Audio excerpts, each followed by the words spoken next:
Well, it's a welcome development for us, especially those investigating her case here in the Senate. It's a welcome development for us that she was meted out a 6-month suspension by ombudsman, no? By the ombudsman. Para wala na siyang influence, para hindi niya magamit ang kanya.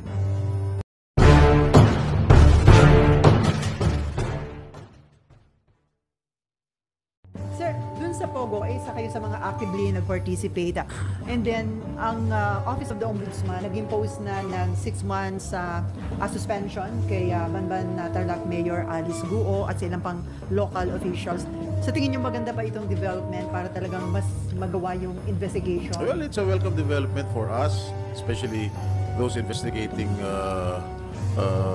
her case here in the Senate. It's a welcome development for us that she was meted out a 6-month suspension by ombudsman, no? By the ombudsman. Para wala na siyang influence, para hindi niya magamit ang kanyang influensya. Yun lang ang intention nun, huwag magamit yung influence. Yes, Doesn't mean na may nakita ng strong evidence. Wala pa. And then, will you attend the executive session tomorrow? Most probably. Ano yung ine-expect mo na mga possible information? Well, I do not have any information yet, but since it is an executive session, they might divulge issues or it might concern national interest.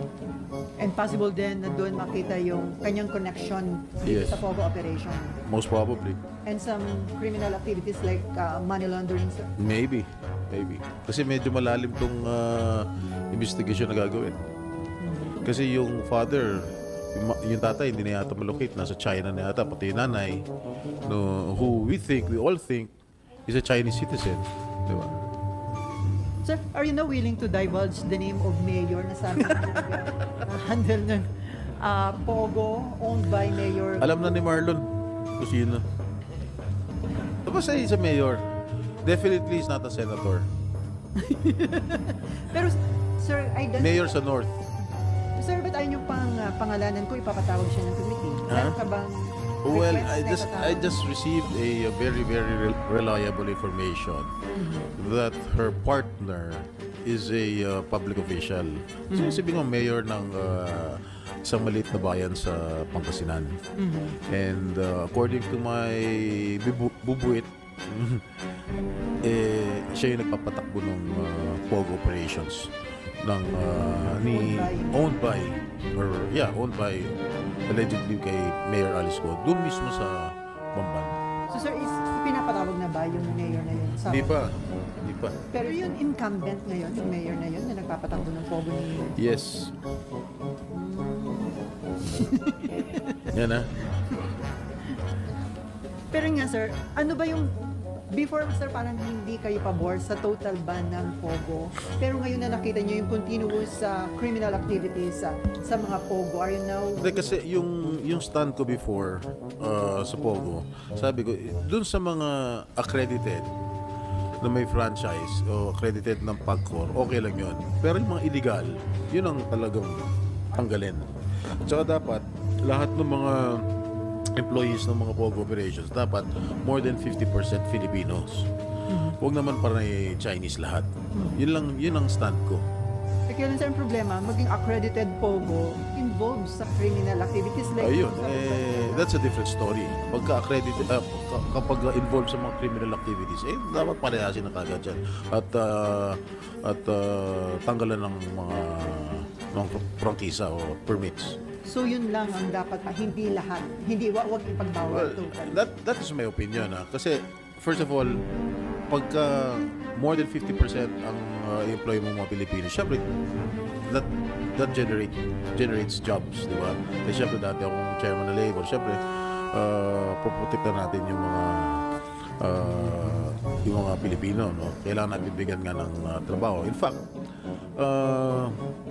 meron din mga nire-remit ng mga taxes naman yung mga legal na Pogo. Yung mga illegal, yun, siguro hindi nagbabayad ng mga buwisyon. Kaya for me, kailangan sigurong alisin na yung mga yun. Paano yun, sir? Meron na ngayong tatlong na-file na proposed bill pushing for the banning of Pogo in the country. Well, we'll have to study it further. And, ayun, Ninfa. Sir, yung mayor, would you encourage po the DILG or would you call on the DILG para investigahan na rin ito? Kasi ngayon naman, sir, If the DILG asks for his name, then sasabihin ko sa kanila. Eh, ba't kami, sir, Investigate. ayaw kami sagot? Hindi mo kay DILG. sir, hindi ba hindi ko makontak ang DILG sa inyo para alamin or... Hindi, wala. Pero palagay ko alam na nila yun kung sino yun. Alam na dapat proactive ang DILG, sir, para hindi na o para hindi na makaalis, hindi na makapag-cover up. Well, it's up to the DILG to have their own investigation. Of course, I will not meddle with their investigation. But if they want to ask the name from me, I will divulge the name. Kasi mahirap i-divulge sa media kasi baka i-deny eh. Baka i-deny ka agad eh. Siyempre, i-deny yun. Would you encourage the DILG, sir, maging proactive na, magkusa na, mag-imbestiga na? Kasi nga, kung habang nasa position siya, pwede pang ma-cover up, mag-linis. I think the DILG is hell-bent in investigating this issue, this case. So, marami na rin silang ginagawang investigation. At hindi pala lagpasin ng gobyerno ito dahil this might concern national or security interest. No? Nakuha nyo rin ba yung, kasi lagi sinasabi na may national security concern. So, ibig sabihin na nakita nyo rin yung information dun sa allegedly hacking and surveillance activities inside that Pogo in Banban? Well, I haven't received any information yet.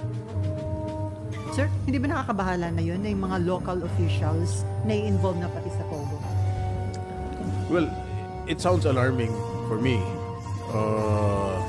Well, all I can say is to call on all local officials to refrain from involving themselves in the Pogo operations. At dahil sinasabi nga na billion of dollars na peso ang involved sa Pogo operations, may mga pangamba na baka yung Pogo money magamit na rin sa Election. upcoming election. Yeah, that is a possibility. That is always a possibility. No? Yung mga iba nga, drug money ginagamit sa eleksyon. Yung gambling money ginagamit din sa eleksyon. Baka susunod yung Pogo money na gagamitin sa eleksyon. That is also a possibility. At ganoon din posibleng nangyari kay Mayor Go o kaya nalagay siya sa Most probably. Okay, Myla. Sir, just a follow-up.